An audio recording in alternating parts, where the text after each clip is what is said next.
समर्थ प्रतिष्ठान शिर्डी आयोजित गणेशोत्सव सोहळा 2024 च्या निमित्ताने एक भव्य उद्घाटन सोहळा जो अनेक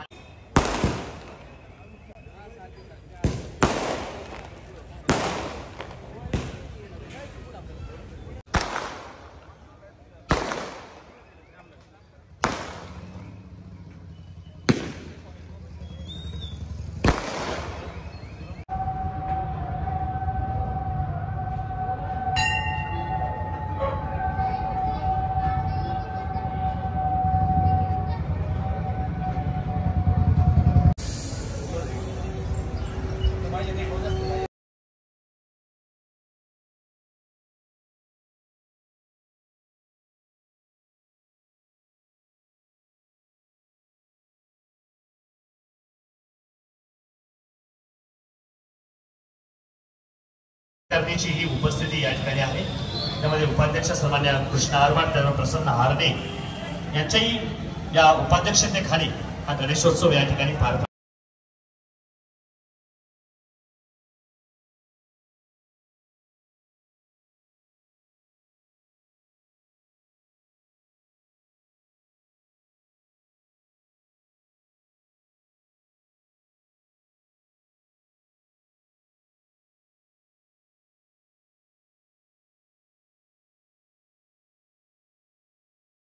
पावन उपस्थितीमध्ये श्री केदारनाथ मंदिर देखावाचा उद्घाटन सोहळा स्वागत करतो। गणेशोत्सव सोहळा 2024 समर्थ प्रतिष्ठान शिर्डी या शिर्डी शहर नजीक असणार त्या शहर कमलांनी ज्यांच्या शुभ हस्ते या श्रींची आरती झाली। मान्य आमदार मी पुन्हा एकदा मनपूर्वक हार्दिक स्वागत करतो। समर्थ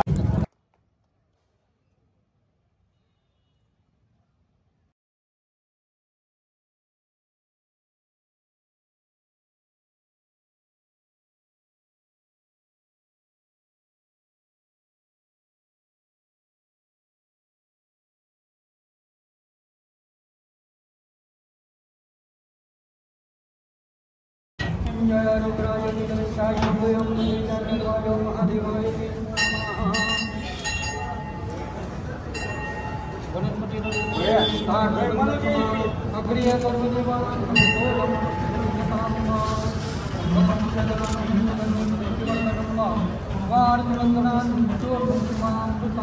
सच्चिदानंद सद्गुरु साईनाथ महाराज की जय।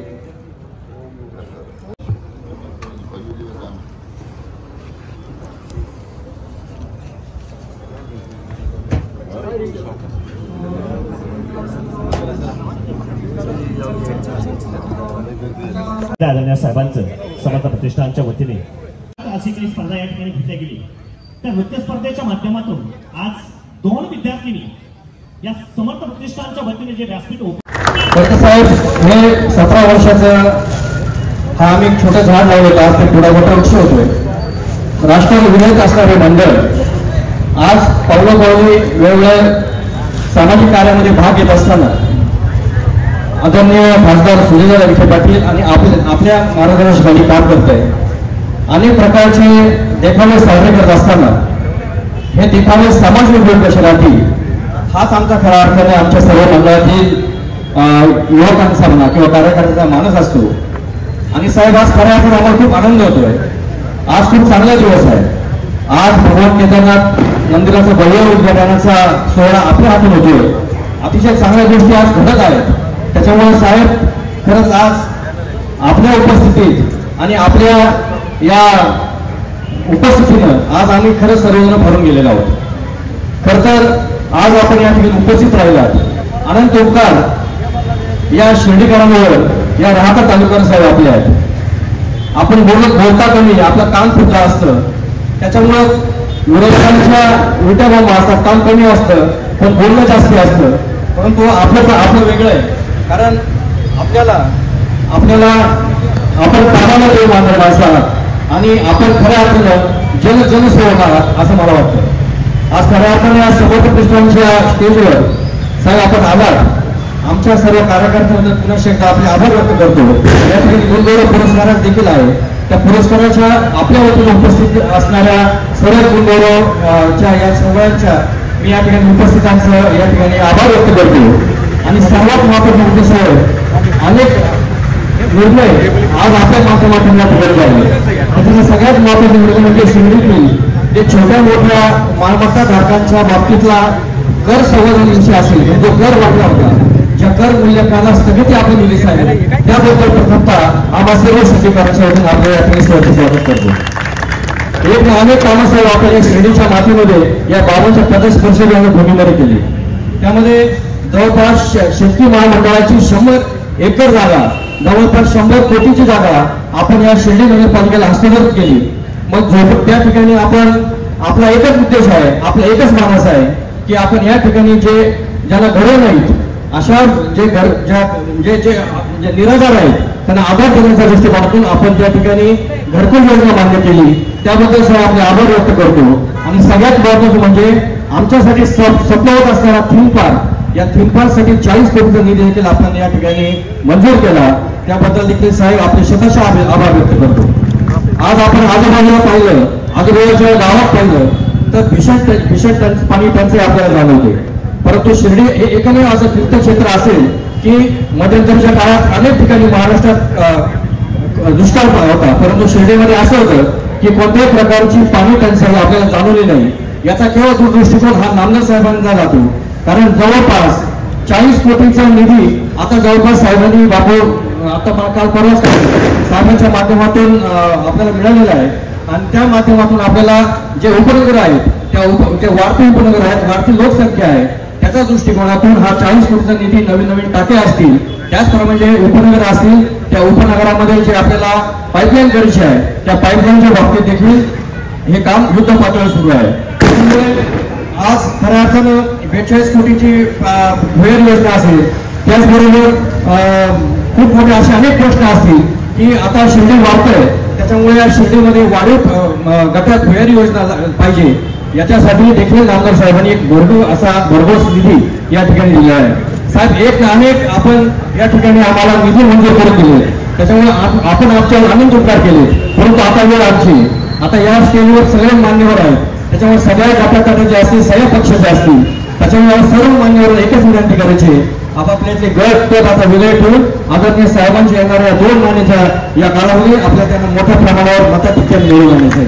विरोधक काही म्हणतील, परंतु माझा आत्मविश्वास आहे भगवान केदारनाथ समोर आणि गणेश बाप्पांचं आज या ठिकाणी आगमन झालंय.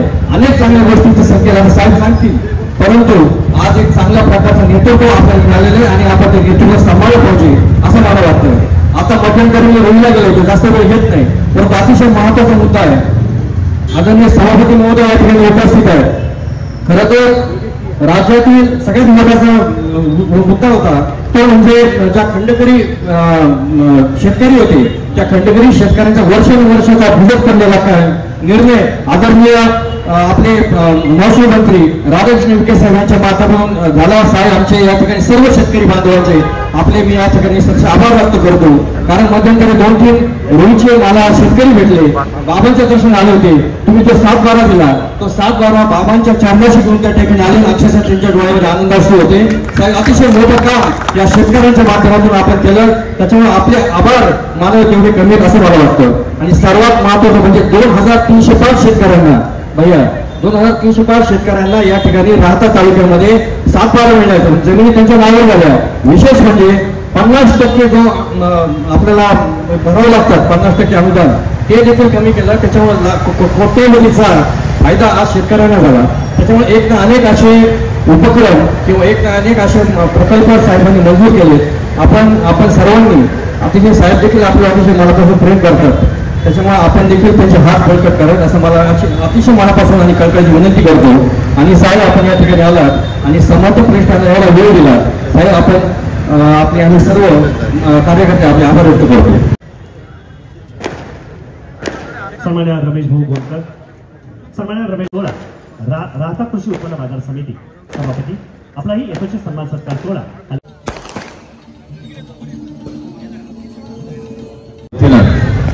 आज आयोजित केलेल्या कार्यक्रमाच्या निमित्तानं राज्याचे नेते व आपल्या सर्वांचेच लाडके नामदार राधाकृष्ण विखे पाटील साहेब या ठिकाणी उपस्थित झालेले आहेत. गेल्या अनेक वर्षांपासून समर्थ प्रतिष्ठान व त्यांचे सर्व सदस्य या ठिकाणी विविध कार्यक्रम गणेशोत्सवाच्या निमित्ताने घेत असतात आणि तसाच कार्यक्रम आज केदारनाथ मंदिराचा कार्यक्रम या ठिकाणी घेण्यात आलेला आहे आणि त्याचं उद्घाटन मान्य नामदार साहेब यांच्या हस्ते करण्यात आलेलं आहे. जास्त वेळ घेणार नाही कारण साहेबांना पुढचे अनेक कार्यक्रम आहेत. थोडक्यात मी माझं भाषण संपवणार. हे सर्व कार्यक्रम होत असताना आपल्याला पण हे लक्षात घेतलं पाहिजे की मागच्या निवडणुकीची मी आठवण आपल्याला करून देऊ इच्छितो. ज्या वेळेस मागची विधानसभा झाली त्यावेळेस शिर्डीकरांनी भरघोस असं मतदान त्या ठिकाणी साहेबांना दिलं होतं आणि त्याचं एकमेव कारण होतं की शिर्डीत झालेला विकास आणि साहेबांनी आणि सुजयदादांनी या ठिकाणी भरघोस असं त्या ठिकाणी आपल्याला आर्थिक सहाय्य केलं होतं. ह्यावेळेस सुद्धा शिर्डीसाठी नेहमी झुकझुक आप साहेबांचं असतं. एखादी गोष्ट आपण मागितली नाही तरी साहेब देत असतात, सुजयदादा देत असतात, कधी नाही म्हणत नाही. मग आता आपली जबाबदारी डबल झालेली आहे. मला खात्री आहे राज्यात महायुतीचं सरकार आल्याशिवाय राहणार नाही. मुख्यमंत्री महायुतीचाच होणार आणि नामदार साहेब मागच्या वेळेस जे काही शिर्डी विधानसभा मतदारसंघात आणि विशेषतः शिर्डीमध्ये जेवढं काही मतदान मिळवलं होतं त्याच्यापेक्षा जास्त मतं मिळतील याच्यात काही शंका नाही. लोक येतील, मतं मागतील, सगळं करतील, पण शेवटी आपल्याला आपल्या विकासासाठी, आपल्या संरक्षणासाठी, आपल्या हितासाठी कोण नेता महत्वाचा आहे तर आपले नामदार साहेब या ठिकाणी आहेत. तर परत एकदा मी आपल्या सर्वांना विनंती करतो की येणाऱ्या निवडणुकीमध्ये आपल्याला झटून काम करायचं आहे आणि सर्वात जास्त मतं शिर्डी शहरातून कशी देता येतील याची आपल्याला काळजी घ्यायची आहे. असं बोलून माझे 2 शब्द संपवतो आणि गणरायाच्या आगमनामुळं सर्वांच्या घरात आनंदाचं वातावरण झालेलं आहे आणि तुमचे सर्व दुःख गणराया नक्कीच माफ करतील आणि दुःख आगमन व्यासपीठावर आहे. साहेबांचे हेतूची सत्कार या ठिकाणी नाट्य रसिक मंच शिर्डी सर्व पदाधिकारी आपणास विनंती सन्मान सत्कार सोहळा हा स्वीकारायचा आहे. त्यानंतर पुढील सन्मान सत्कार सोहळा आदरणीय श्री सुशांतजी संदीप गोंदकर क्रीडा क्षेत्रामध्ये अत्यंत सुंदर यांचा गुणगौरव सोहळा साहेबांच्या शुभ हस्ते.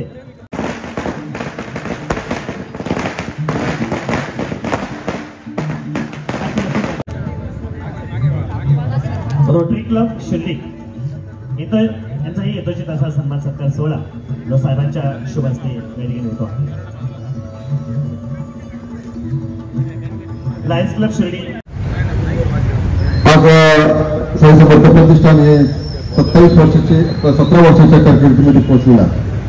17 वर्षामध्ये अनेक प्रकारचे सार्वजनिक उपक्रम राबवत असताना रक्तदान शिबिर असतील, शालेय वया वाटप असतील, विद्यार्थ्यांचं शिबिर असेल, आरोग्य शिबिर असेल, या सगळ्या प्रकारचं शिबिर घेण्याचं काम त्यांनी केलेलं आहे.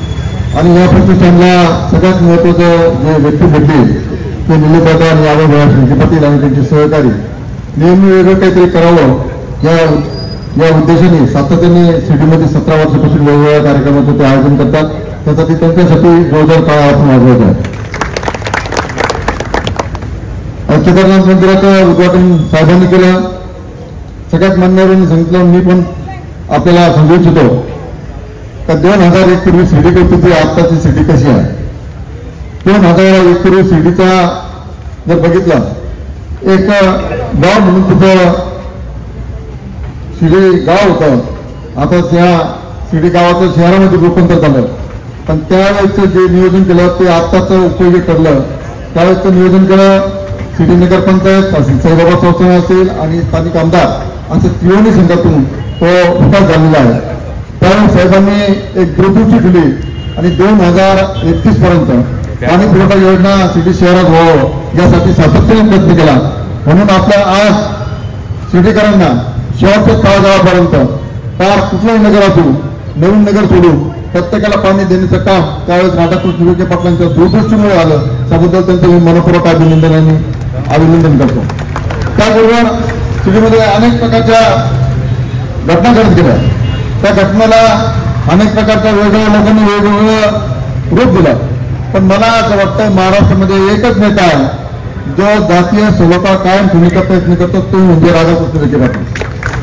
हिंदू असेल, मुस्लिम असेल, आपल्या गावामध्ये अनेक प्रकारच्या 37-38 प्रकारच्या जाती लोक राहतात, पण सगळ्या समाजाला बरोबर घेऊन सगळ्या समाजाचं एकत्रीकरण करून ज्या समाजाला जे पाहिजे ते देण्याचं काम राधाकृष्ण विखे पाटलांनी त्यांच्या आमदारकीच्या काळामध्ये केलं असेल, मंत्रिपदाच्या काळामध्ये केलं असेल आणि त्याच बाबांचा सगळ्या खऱ्या अर्थाने सर्व धर्मसमभावन सप्तवाडी संघटनेचं काम विखे पाटलांनी केलेलं आहे.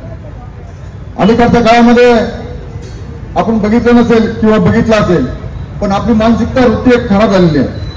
होत आहे काम, कोण करताय, विखे पाटील करताय, त्याला फार तिकडे दुर्लक्ष करायचं आहे. पण उपस्थित ज्यांना आज मी सांगू इच्छितो, आपल्या शिर्डी शहरामध्ये जेव्हा नामदार साहेब महसूल मंत्री झाले, या राज्याचे महसूल मंत्री झाले, महाराष्ट्रामध्ये एक नंबरचं काम विखे पाटलांनी केलं. आपल्या भागामध्ये काही MIDC आणली आणि MIDCच्या माध्यमातून हजारो युवकांना काम देण्याचं काम राधाकृष्ण विखे पाटील भविष्यकाळात करणार.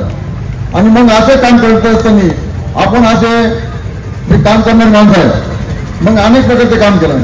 घरकुलाचं काम होणार आहे, उद्या एकही माणूस झोपडपट्टीमध्ये राहणार नाही याची दक्षता त्यांनी घेतलेली. शिर्डी स्वच्छ आणि सुंदर करण्यासाठी सातत्याने प्रयत्न केले. भैयासाहेब असतील, त्याच्या वेळेचे प्रत्येक जण अध्यक्ष असतील, त्याच्या वेळेचे सगळे उपाध्यक्ष असतील, यांनी तो पुढाकार घेऊन त्यामध्ये दिगे साहेब असतील, राधाकृष्ण विखे पाटील असतील, शिर्डीला स्वच्छ बनवायचं काम त्याप्रमाणे प्रामाणिकपणे केलं. त्यामध्ये शिर्डी क्लीन ग्रीन सिटीचा त्याचा पण सहभाग महत्वाचा आहे. आणि हे सगळं काम करत असताना उद्या भविष्य काळामध्ये आपल्या महिला सुरक्षित राहिल्या पाहिजे, त्यासाठी नामदारांनी प्रत्येक ठिकाणी एक घोषणा केलेली आहे. आमच्या महिला सुरक्षित राहायला पाहिजे, त्यासाठी कुठलाही गुन्हेगार असेल, जो जवळचा असेल तर त्याला माफ करणार नाही, अशा प्रकारची भूमिका राधाकृष्ण विखे पाटलांनी घेतलेली आहे. आणि ही सगळी भूमिका घेत असताना उद्या भविष्य काळामध्ये आपल्या गावामध्ये घुसपांगे जास्त आहे. घुसपांगेचा अर्थ सगळं पाटील आहे का? घुसपांगे म्हणजे एखाद्या गोष्टीचा उगाच अफवा करून द्यायची आणि त्याच्यामागे लोकांनी बावताळेपणा करायचा. तर माझ्या मते उद्या भविष्य काळामध्ये शिर्डीमध्ये उपजिल्हाधिकारी कार्यालय आलेलं आहे. उद्या आपला जिल्हा शिर्डी जिल्हा होण्याच्या दृष्टीने सातत्याने नामदार साहेबांनी प्रयत्न करू राहिले. आणि या सगळ्या घडामोडी करीत असताना एका चांगल्या व्यक्तीला एक विकास पुढे चालला चांगल्या प्रकारच्या बरोबर लावण्याचं काम आपल्याला करीत आहे. करायचं आहे ना? मग सगळ्यांनी हात वर करून सांगा बरं साहेबांना.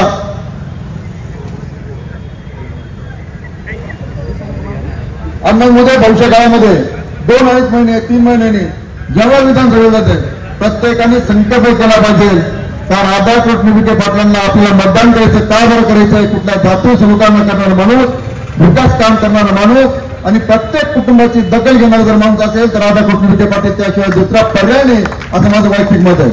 तुमचं काय मत आहे? बरोबर आहे का? आणि मग हे करत असताना आज केदारनाथ पुढे बसेल तुम्ही, एका बाजूला साईबाबा आहे, पाठीमागे साईबाबा आहे, पुढे केदारनाथचं मंदिर आहे. आपण सगळ्यांनी उद्या येणाऱ्या भविष्य काळामध्ये राधाकृष्ण विखे पाटलांबद्दल राहावं अशी आपल्याला सगळ्यांना पाहुणपणे प्रार्थना करतो, विनंती करतो. आणि पुन्हा एकदा अभय भैया असतील, निलेशदादा पोते असतील, सचिन भाऊ असेल, उत्सव सोहळा या ठिकाणी पार पाडला गेला, ज्याच्यामध्ये भूमिका पथक ज्यांनाही सुद्धा आजचा पण होतो आहे. आपण उपस्थितीमध्ये सन्मान सत्कार सोहळा या ठिकाणी पार पाडला जातो आहे. सामान्य धन्यवाद पटेल, सामान्य धन्यवाद सर्वांनी यांचाही गुणगान सोहळा या ठिकाणी केला जातो आहे. पुढील गुणगौरव म्हणजे योगेशजी थिया धार्मिक कार्यक्षेत्रामध्ये अत्यंत सुंदर अशी कामगिरी करणारे सामान्य योगेशजी थिया साहेब यांचाही यथोचित सत्कार या ठिकाणी केला जातो आहे. पुढील सन्मान सत्कार सोहळा नाट्यरसिक नाट्यश्रेणी सर्व पदाधिकारी 1965 पासून खऱ्या अर्थाने या नाट्य रसिक मंडळाला सुरुवात झाली. सामान्य नाट्य आज आपल्या प्रतिष्ठानच्या वतीने या साईबाबांच्या पावनभूमीमध्ये सलग 17 वर्ष आपल्या मंडळ कार्यरत आहे. आणि ज्याही वर्षी आपण केदारनाथांचा या ठिकाणी भव्य सोहळा त्याचं आयोजन आपण केलेलं आहे. म्हणून मी प्रथमतः आपल्या प्रतिष्ठानच्या सर्व पदाधिकाऱ्यांचं, निलेश भवन त्यांच्या सर्व सहकाऱ्यांचं मी मनपूर्वक अभिनंदन करतो. आज गणेश चतुर्थीचा प्रारंभ झाला आहे. आज प्रत्येकाच्या घरामध्ये आपण गणरायाचं स्वागत केलेलं आहे.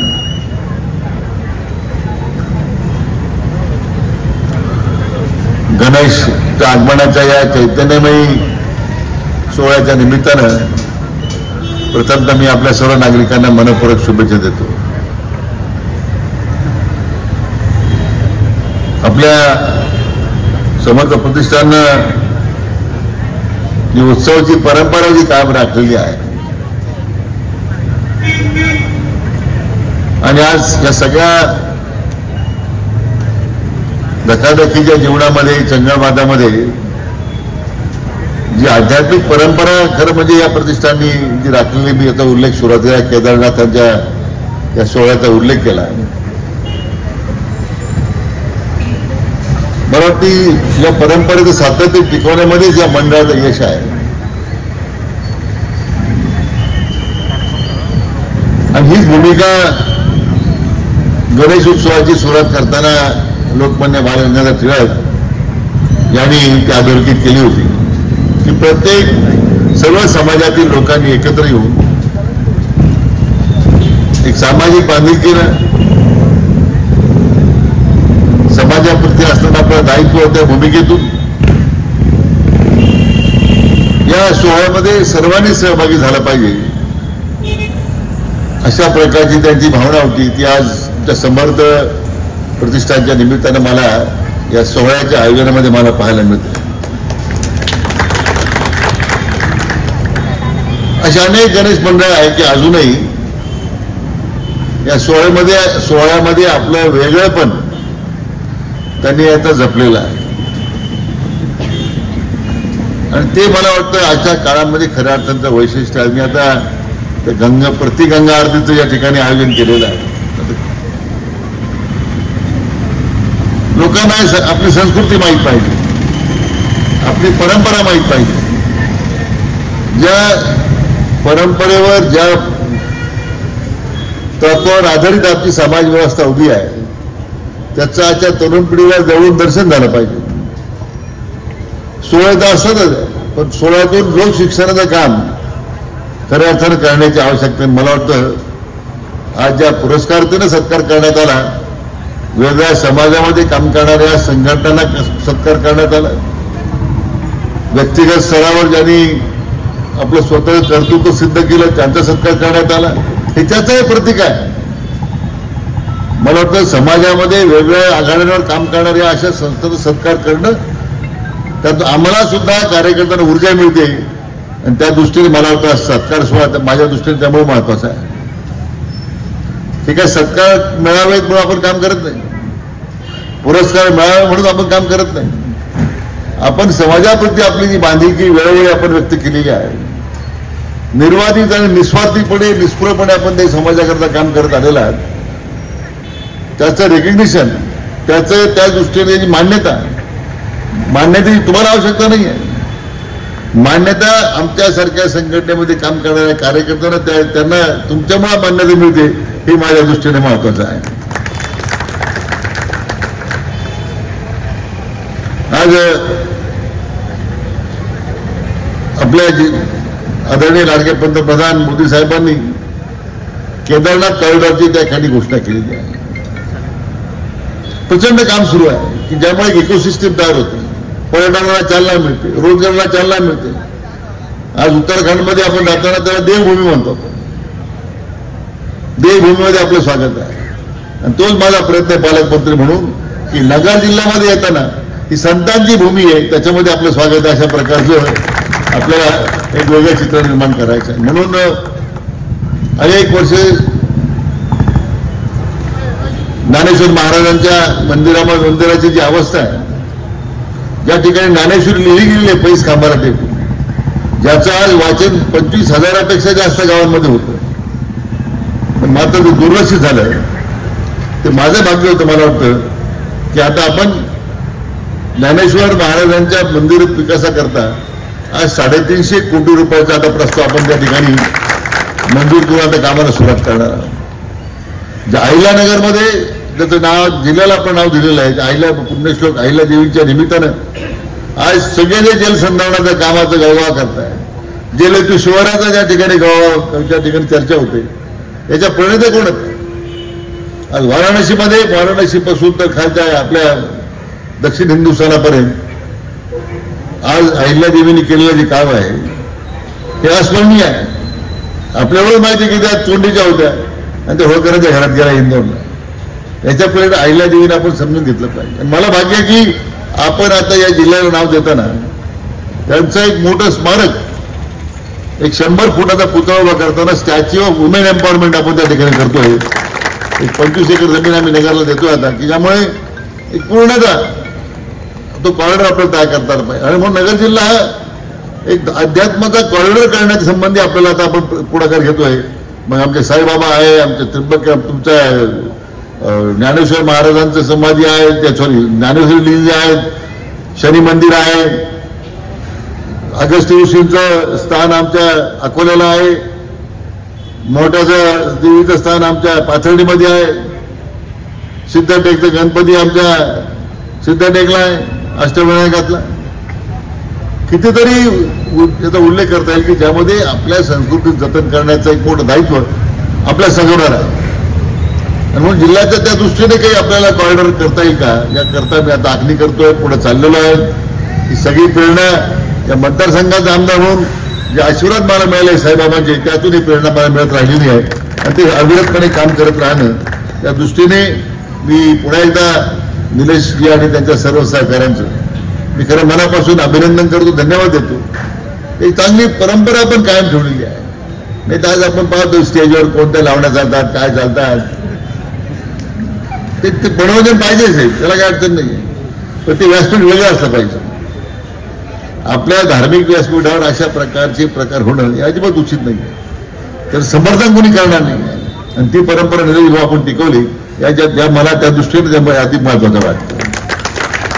आपलं शिर्डीनगर वाढत आहे. मला आठवतं 2005 साली आपली ग्रामपंचायतची नगरपंचायत आहे, नगरपंचायतची नगरपालिका आहे आणि 5,000 लोकसंख्या सुरुवातीला होती. आज आपली 41 लक्षण आहे, 45,000 लोकसंख्या आहे. सगळे बाबाच्या आश्रयाला आहे, सगळे प्रकारचे लोक आहेत. या शिर्डी बाबांचा लक्षात घ्या महिमा एवढा आहे की एवढा आपल्या सगळ्याचा बोजा ते सहन करतात. त्यामुळे नगरीचं दायित्व पवित्र टिकलं पाहिजे. मी अनेक वेळा सांगतोय लोकांना, एवढं ज्या आपल्या या पवित्र भूमीमध्ये जे अवैध धंदे सुरू करणारे धंदे सुरू आहेत, त्याला पाठबळ करणारे लोक आहेत, त्यासाठी या ठिकाणी काही व्यवस्थेचा वापर होतो, जागेंचा वापर होतो, हॉटेलचा वापर होतो. मला तर मी रोज नागरिकांशी बोलतो, मी वाट पाहतो कोण मला इथं कळवेल तरी इथं अवैध धंदे चालतात, इथं अशा प्रकारचे व्यवसाय चालतात की समाजाला कायम फासणारे आहेत. जो तो म्हणतो माझ्या पुरता आहे, माझं व्यवस्थित चाललेलं आहे. उद्या तुमच्या घरापर्यंत जाणार काय करणार तुम्ही? आज तुम्हाला बरं दिसतं. आज आपल्या शिर्डी शहर ही बाबांची नगरी तर भयमुक्त करायचीच आहे. पण या सगळ्या अवैध धंद्यातून आमच्या उद्याच्या पिढीचं भविष्य जे आम्हाला सातत्यानं चिंता करणारी बाब आहे, येणारी पिढी सुद्धा चिंतामुक्त करण्याचं काम तुम्हाला सगळ्यांना मिळून करायचं. 100% तुमच्या बरोबर आहे. आपण कोणाला अशा व्यवसाय अशा भानगडी करणाऱ्या भानगडखोर लोकांना आपण कधी पाठीशी घालत नाही. आज साईबाबा आपल्याकडे पाहत, साईबाबांचे लक्ष आपल्या सर्वांकडे आहे.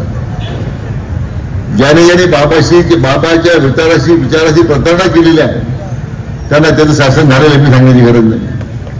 आणि म्हणून मित्र मी पुढे आपल्याला आवाहन केल्या निमित्तानं गणपती उत्सव होत राहतील, त्या निमित्तानं योग शिक्षणाच्या अशा पद्धतीच्या सोहळ्यातून लोकांचं काम सुरू राहील. पण शिर्डी शहराला पावित्र्य हे आपल्याला टिकवण्याचं दायित्व हे आपल्या प्रत्येक नागरिकावर आहे. माझ्या सहित ही जबाबदारी प्रत्येकाने स्वीकारली पाहिजे अशी विनंती करतो.